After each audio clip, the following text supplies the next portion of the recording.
Descubrí. Aprende. Participar. Televisión más internet. www.encuentro.com.ar.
Hola, ¿cómo están?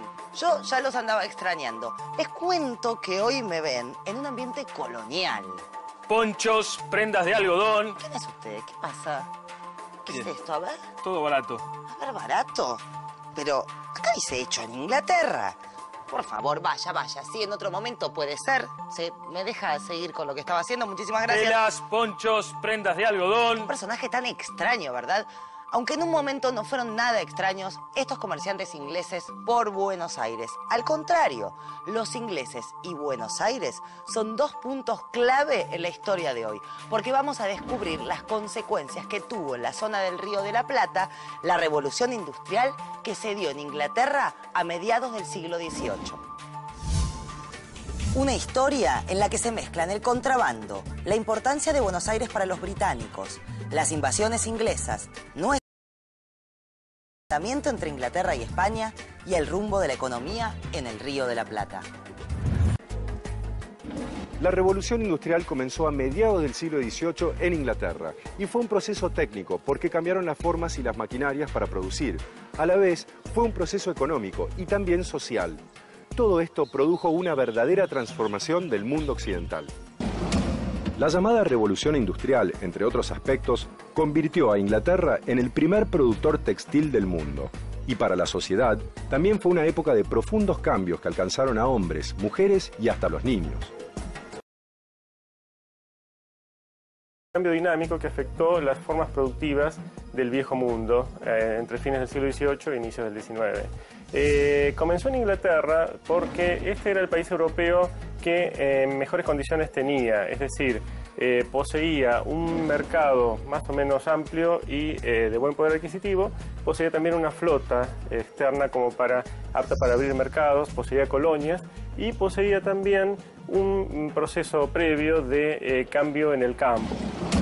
Empezó en Inglaterra, produjo cambios de todo tipo, económicos, sociales, y mientras tanto acá, en las colonias españolas en América, se pensaba en otra revolución, pero no industrial. Se planeaba la independencia de España. Pero, ¿cómo sigue esta historia en Inglaterra? Alrededor de las nuevas y grandes fábricas inglesas se fueron formando barrios, habitados por los hombres y mujeres que llegaban a las ciudades buscando empleo. La industrialización produjo enormes desigualdades. Por eso podemos decir que esta revolución industrial tuvo dos caras. Por un lado, la realidad de los obreros, explotados, con salarios miserables y jornadas extenuantes de trabajo en pésimas condiciones. Y por otro, los avances tecnológicos, el aumento espectacular de la producción, que generó para algunos grandes riquezas. Telas, ponchos, prendas de algodón. Yo entendí lo que está haciendo este inglés por acá, pero una pregunta. ¿Había antecedentes de comercio inglés en la zona del Río de la Plata? Los ingleses ya tenían actividad comercial en América gracias a una alianza con los portugueses, por entonces establecidos acá, en Colonia del Sacramento, y en control de esta ciudad. Esta fortificación sería utilizada muy activamente para ingresar en forma clandestina, de contrabando, mercaderías en el territorio español que después iban a ir camino hacia el Alto Perú.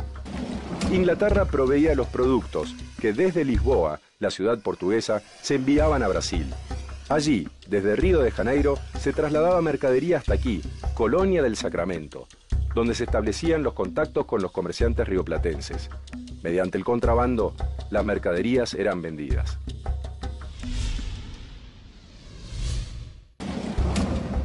La ruta del dinero de estas ventas también es curiosa.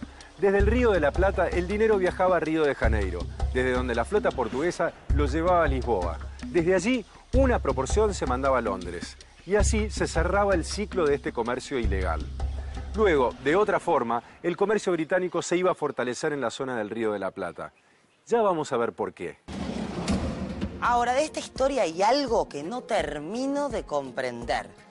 Inglaterra y Buenos Aires están a miles y miles de kilómetros. ¿Por qué a los ingleses les interesaban tanto las colonias españolas y especialmente el Río de la Plata? En primer lugar, es importante, bueno, porque está en la ruta del Atlántico, digamos, el puerto de Buenos Aires y Montevideo también, digamos, son como lugares estratégicos para controlar la ruta del Atlántico, y dentro de esto, Malvinas, y no es casualidad que hayan ocupado Malvinas a principios del siglo XIX, porque les permite controlar un poco todo el tráfico del Atlántico y la vía hacia el Pacífico. Y acordémonos que todavía no está el Canal de Panamá, por lo tanto hay que controlar el pasaje del sur del Atlántico para llegar al Pacífico. Entonces, en ese sentido es un punto bastante estratégico, no solo para comerciar con América y el Río de la Plata, sino para comerciar, digamos, con casi todo el mundo, de alguna manera. A principios del 1800 nace el ferrocarril. Su función era llevar materias primas a las nuevas fábricas y transportar desde ellas la producción. El ferrocarril cubriría esta enorme necesidad de la revolución industrial en Inglaterra. Pero ¿qué pasaba mientras tanto en el resto de Europa? ¿Se extendía la industrialización a otros países? Durante los siglos XVII y XVIII, bajo la protección de las monarquías absolutas, la nobleza, dueña de las tierras, mantuvo sus privilegios, y las monarquías, para reafirmar su poder, controlaron las actividades económicas y las relaciones sociales. Esta política contribuyó a frenar los cambios. Entonces la industrialización tardó en llegar. Sí, en casi todos los casos. La industrialización se había iniciado en Inglaterra a mediados del siglo XVIII. En Italia comenzó a principios del siglo XIX y solo en el norte. Hacia 1830 llegó a Francia y unas décadas después a Alemania. Solo Bélgica y Holanda tuvieron un proceso de industrialización casi paralelo al de Inglaterra. Entonces, las fábricas inglesas trabajaban sin parar. Los ingleses tenían producción de sobra y la industrialización no había llegado al resto de Europa. ¿Aprovechó Inglaterra esta situación? ¿Pudo vender fácilmente sus productos? Esa pregunta es clave para entender por qué a los ingleses les interesaron tanto las colonias españolas y especialmente el Río de la Plata. Las fábricas inglesas trabajaban día y noche, y el mercado interno, es decir, la población de ese país, no alcanzaba para consumir toda esa inmensa producción. Inglaterra inició entonces una ofensiva muy fuerte para abrir nuevos mercados donde vender especialmente sus productos textiles.